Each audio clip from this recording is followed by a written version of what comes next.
member from an older price point to a new price point, understand that you're now getting paid residual commission on a higher premium.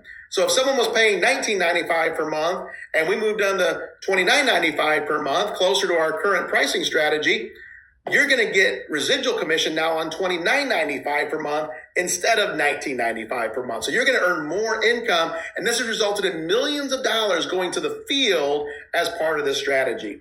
Now, we take it very seriously. We test things. We make sure we've got the language right. We make sure we've got the testing right to make sure we know exactly what the results are going to be. And it's been an overwhelming success over the past few years, and we'll be continuing to make that a success in the upcoming years. So I wanted to take the opportunity to communicate with all of you as associates so you know exactly what our strategy is when it comes to older members and how we strategically move them to our new membership at our new price point. That's a win for the member because they get better service, and it's a win for all of you because those commissions are paid directly to the field as well. So hopefully this helps you understand our strategy as we go forward. It's what's helped us stay in business for over 50 years, and it's what's going to help us provide great service for the next 50 years as well.